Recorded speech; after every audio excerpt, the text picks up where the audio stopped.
Em junho de 2013, manifestantes ocupam as marquises das cúpulas do Congresso, entoando palavras de ordem difusas e sem lideranças definidas. O movimento, que já se espalhava pelo país, revela uma crise no modelo político tradicional. O Lab Hacker, ele é tributário ali das manifestações de 2013, na verdade. Porque naquela época havia uma necessidade de diálogo com a sociedade. Esse diálogo estava sendo muito complicado, porque os movimentos ali, as manifestações não tinham líder, então era muito difícil identificar alguém com quem conversar. O Laboratório Hacker, ou simplesmente Lab Hacker, foi uma resposta da Câmara às inquietações de uma sociedade que cobrava mais transparência e participação. Mas essa história, na verdade, começou bem antes. A gente não tinha nada. Eu me lembro, volto a dizer, que no final da década de 90, virando ali ano 2000, a gente ainda trabalhava com fichário dentro da Comissão de Constituição e Justiça.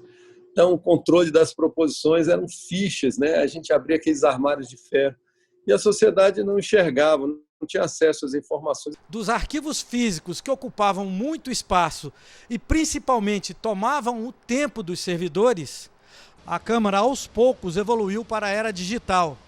E isso foi fundamental para as mudanças que viriam a seguir. E a gente rapidamente deu um salto, né? A gente direcionou de fato recursos, a gente estruturou melhor o órgão de informática da casa e com um objetivo maior, que era permitir que realmente a sociedade interagisse com a casa. Então, nós criamos inúmeras ferramentas, né, que ao longo desses anos também foram destacadas, inclusive mundo afora.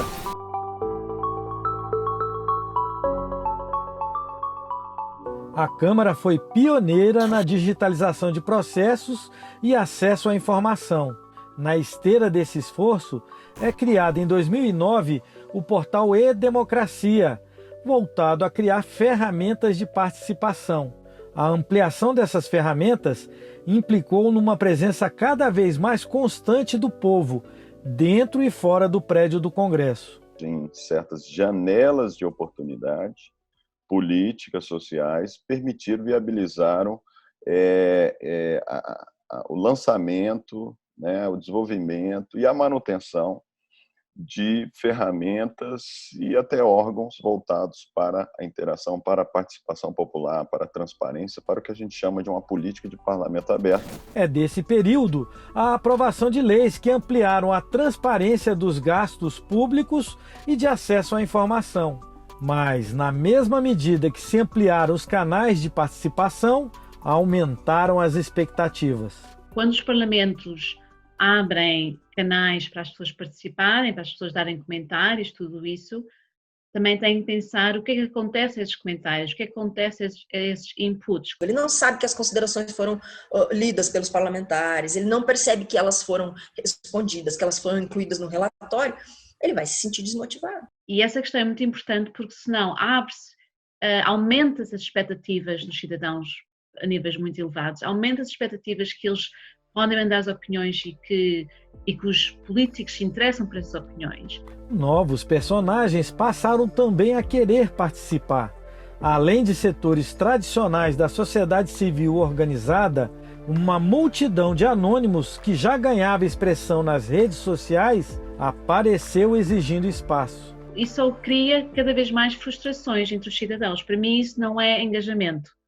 Para mim isso é só abrir a Pandora Box, como os ingleses dizem, abrir uma grande caixa de problemas. E aí a imagem que fica do parlamento ou do representante para esse cidadão é a pior possível, né? Do ponto de vista de quem participa, fica um buraco nessa relação, né? É como se você estivesse falando sozinho.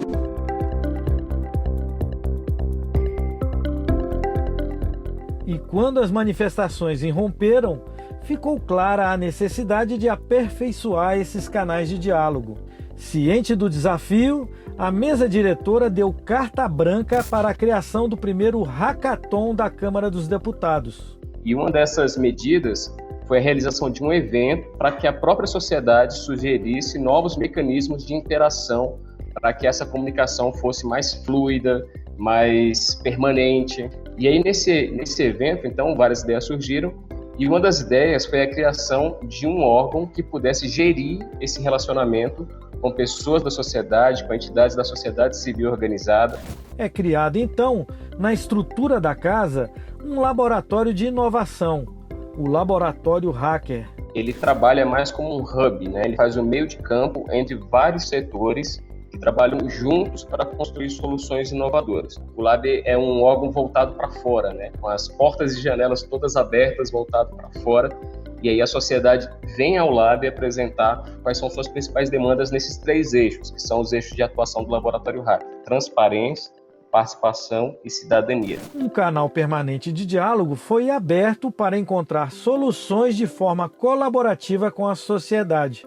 Junto com todos esses setores, a gente mapeia quais são as principais dificuldades nesses 3 eixos, reúne através de eventos que acontecem de tempos em tempos. O principal deles é o Nós do Lab.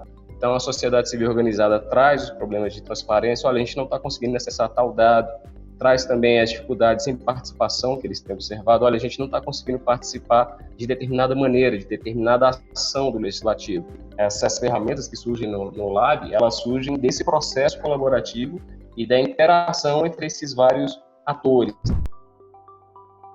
Entre outras ferramentas de participação direta disponibilizadas na plataforma E-Democracia, temos Banco de Ideias, onde é possível sugerir propostas de leis. Vote nas enquetes, para o cidadão dar sua opinião sobre projetos em tramitação. Audiências interativas, nas quais é possível encaminhar perguntas ao vivo para deputados e convidados. E o Wikileges, plataforma colaborativa para a elaboração de leis.